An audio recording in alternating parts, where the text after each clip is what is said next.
Hello, friends and relatives. Good afternoon. I want to invite you for another Bible reading. Please join and read with me the words of God in the Holy Bible.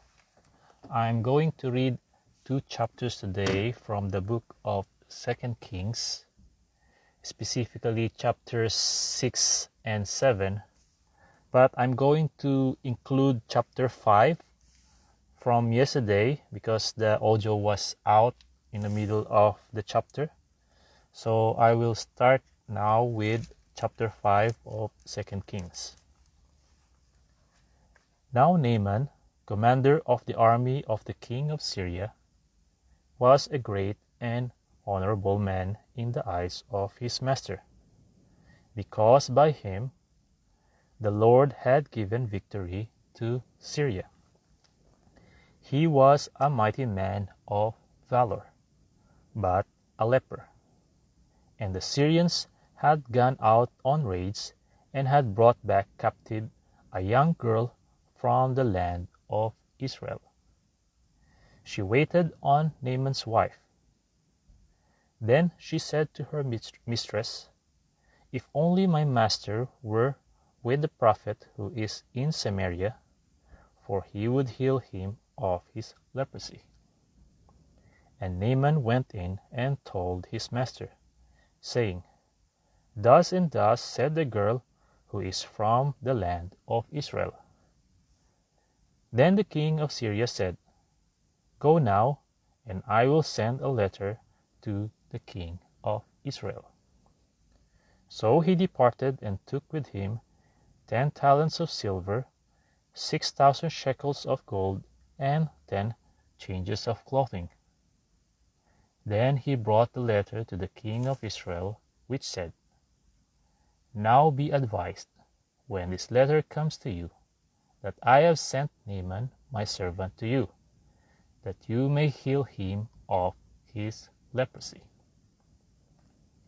And it happened, when the king of Israel read the letter, that he tore his clothes and said, "Am I God, to kill and make alive, that this man sends a man to me to heal him of his leprosy? Therefore, please consider and see how he seeks a quarrel with me." So it was, when Elisha the man of God heard that the king of Israel had torn his clothes, that he sent to the king, saying, "Why have you torn your clothes? Please let him come to me, and he shall know that there is a prophet in Israel." Then Naaman went with his horses and chariot, and he stood at the door of Elisha's house. And Elisha sent a messenger to him, saying, "Go and wash in the Jordan 7 times, and your flesh shall be restored to you, and you shall be clean." But Naaman became furious, and went away and said, "Indeed, I said to myself, he will surely come out to me, and stand and call on the name of the Lord his God, and wave his hand over the place, and heal the leprosy. Are not the Abana and the Pharpar, the rivers of Damascus, better than all the waters of Israel? Could I not wash in them and be clean?" So he turned and went away in a rage. And his servants came near and spoke to him, and said, "My father, if the prophet had told you to do something great, would you not have done it? How much more then, when he says to you, 'Wash and be clean'?" So he went down and dipped 7 times in the Jordan, according to the saying of the man of God. And his flesh was restored like the flesh of a little child, and he was clean. And he returned to the man of God, he and all his aides, and came and stood before him. And he said, "Indeed, now I know that there is no God in all the earth, except in Israel. Now therefore, please take a gift from your servant. But he said, As the Lord lives, before whom I stand, I will receive nothing. And he urged him to take it, but he refused. So Naaman said, Then, if not, please let your servant be given 2 mule loads of earth, for your servant will no longer offer either burnt offering or sacrifice to other gods, but to the Lord. Yet in this thing may the Lord pardon your servant. When my master goes into the temple of Rimmon to worship there, and he leans on my hand, and I bow down in the temple of Rimmon, when I bow down in the temple of Rimmon, may the Lord please pardon your servant in this thing. Then he said to him, Go in peace. So he departed from him a short distance. But Gehazi, the servant of Elisha, the man of God, said, Look, my master has spared Naaman the Syrian, while not receiving from his hands what he brought. But as the Lord lives, I will run after him and take something from him. So Gehazi pursued Naaman. When Naaman saw him running after him, he got down from the chariot to meet him, and said, Is all well? And he said, All is well. My master has sent me, saying, Indeed, just now 2 young men of the sons of the prophets have come to me from the mountains of Ephraim. Please give them a talent of silver and 2 changes of garments. So Naaman said, Please, take 2 talents, and he urged him, and bound 2 talents of silver in 2 bags, with 2 changes of garments, and handed them to 2 of his servants, and they carried them on ahead of him. When he came to the citadel, he took them from their hand, and stored them away in the house. Then he let the men go, and they departed. Now he went in and stood before his master. Elisha said to him, Where did you go, Gehazi? And he said, Your servant did not go anywhere. Then he said to him, Did not my heart go with you when the man turned back from his chariot to meet you? Is it time to receive money and to receive clothing, olive groves and vineyards, sheep and oxen, male and female servants? Therefore the leprosy of Naaman shall cling to you and your descendants forever.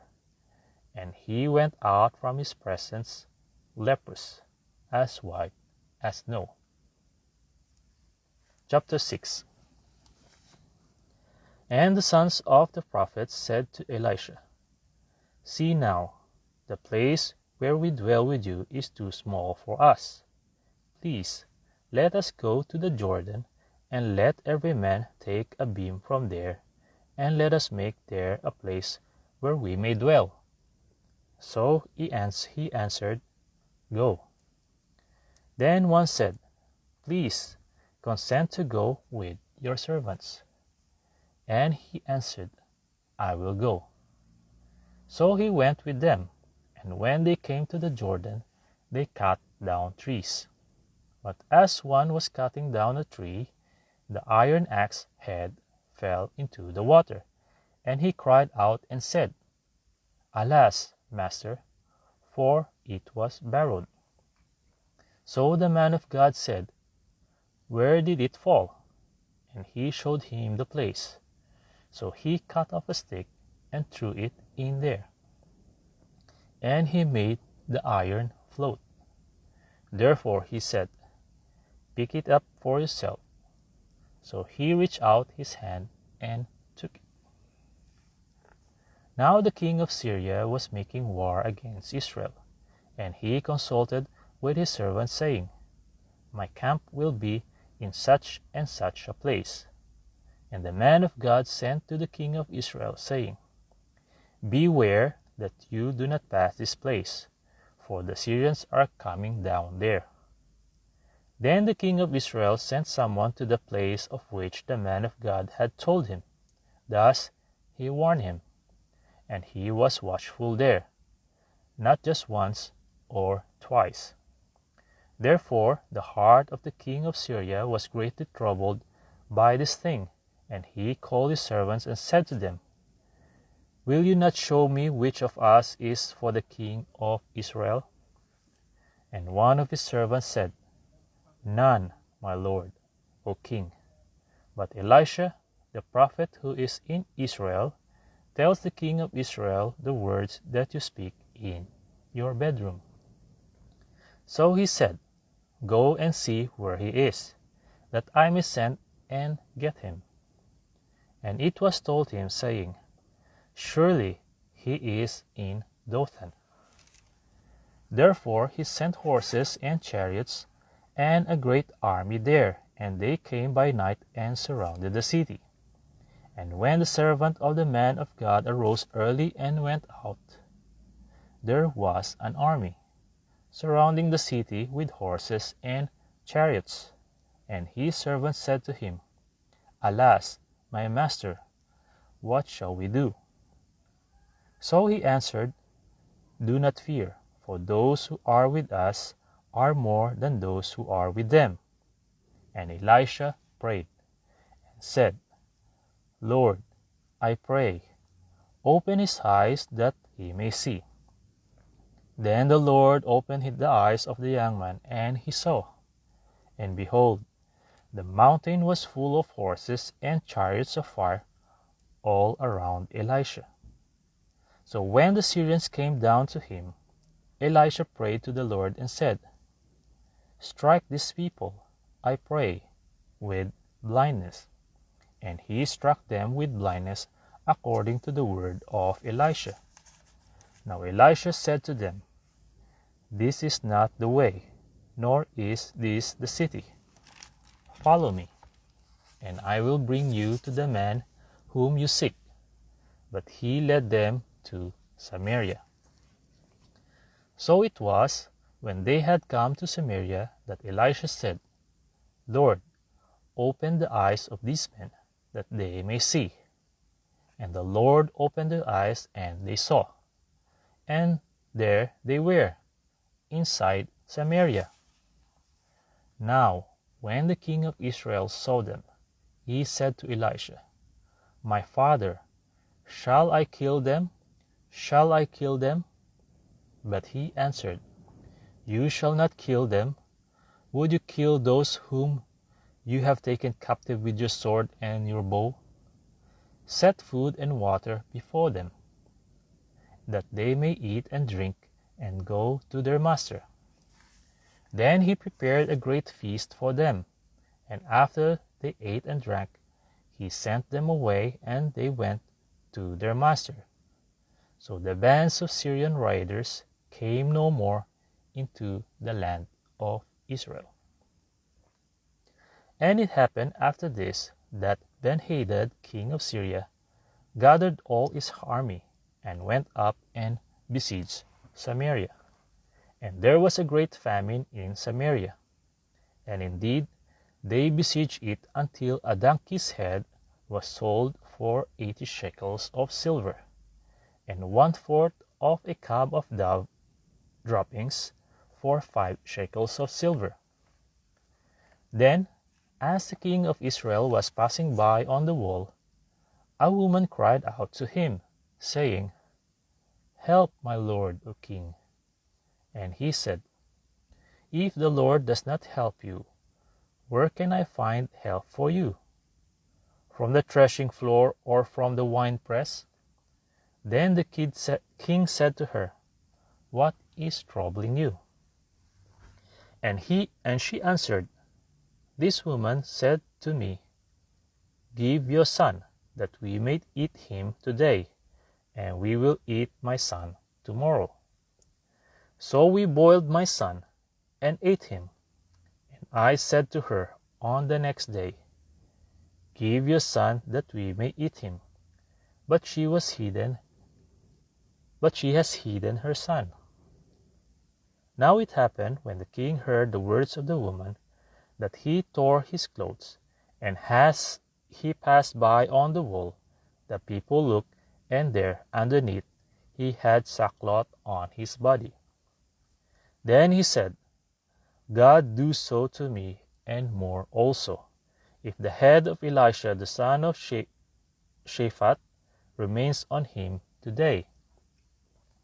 But Elisha was sitting in his house, and the elders were sitting with him. And the king sent a man ahead of him. But before the messenger came to him, he said to the elders, Do you see how the son of a murderer has sent someone to take away my head? Look, when the messenger comes, shut the door, and hold him fast at the door. Is not the sound of his master's feet behind him? And while he was still talking with them, there was the messenger coming down to him. And then the king said, Surely this calamity is from the Lord. Why should I wait for the Lord any longer? Chapter 7. Then Elisha said, Hear the word of the Lord. Thus says the Lord, Tomorrow, about this time, a seah of fine flour shall be sold for a shekel, and 2 seahs of barley for a shekel, at the gate of Samaria. So an officer on whose hand the king leaned answered the man of God and said, Look, if the Lord would make windows in heaven, could this thing be? And he said, In fact, you shall see it with your eyes, but you shall not eat of it. Now there were 4 leprous men at the entrance of the gate, and they said to one another, Why are we sitting here until we die? If we say, We will enter the city, the famine is in the city, and we shall die there. And if we sit here, we die also. Now therefore, come, let us surrender to the army of the Syrians. If they keep us alive, we shall live, and if they kill us, we shall only die. And they rose at twilight to go to the camp of the Syrians. And when they had come to the outskirts of the Syrian camp, to their surprise, no one was there. For the Lord had caused the army of the Syrians to hear the noise of the chariots and the noise of the horses, the noise of a great army. So they said to one another, Look, the king of Israel has hired against us the kings of the Hittites and the kings of the Egyptians to attack us. Therefore they arose and fled at twilight and left the camp intact, their tents, their horses, and their donkeys. And they fled for their lives. And when these lepers came to the outskirts of the camp, they went into one tent and ate and drank, and carried from it silver and gold and clothing, and went and hid them. Then they came back and entered another tent, and carried some from there also, and went and hid it. Then they said to one another, We are not doing right. This day is a day of good news, and we remain silent. If we wait until morning light, some punishment will come upon us. Now, therefore, come, let us go and tell the king's household. So they went and called to the gatekeepers of the city, and told them, saying, We went to the Syrian camp, and surprisingly no one was there, not a human sound, only horses and donkeys tied, and the tents intact. And the gatekeepers called out, and they told it to the king's household inside.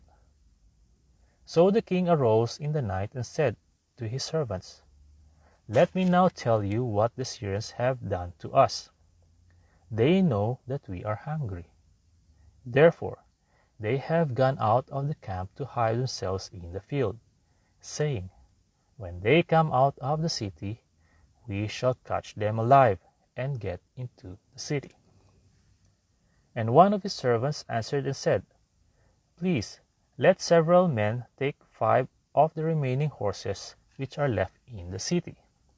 Look, they may either become like all the multitude of Israel that are left in it, or indeed, I say, they may become like all the multitude of Israel left from those who are consumed. So let us send them and see. Therefore they took 2 chariots with horses, and the king sent them in the direction of the Syrian army, saying, go and see. And they went after them to the Jordan, and indeed all the road was full of garments and weapons which the Syrians had thrown away in their haste. So the messengers returned and told the king. Then the people went out and plundered the tents of the Syrians. So a seah of fine flour was sold for a shekel, and 2 seahs of barley for a shekel, according to the word of the Lord. Now the king had appointed the officer on whose hand he leaned to have charge of the gate, but the people trampled him in the gate, and he died, just as the man of God has said, who spoke when the king came down to him. So it happened, just as the man of God has spoken to the king, saying, 2 seahs of barley for a shekel, and a seah of fine flour for a shekel, shall be sold tomorrow about this time in the gate of Samaria. Then that officer had answered the man of God and said, now look, if the Lord would make windows in heaven, could such a thing be? And he had said, in fact, you shall see it with your eyes, but you shall not eat of it. And so it happened to him, for the people trampled him in the gate, and he died. Friends and relatives, that's all for today. But before I go, if you think my Bible reading will benefit you and your beloved friends, then I would like to request you to please feel free to share it in your profile. In that way, the word of God will spread and be heard from every part of the earth. Thank you very much for listening. God bless you all. To God be the glory, honor, and highest praise. See you on my next Bible reading. Bye-bye.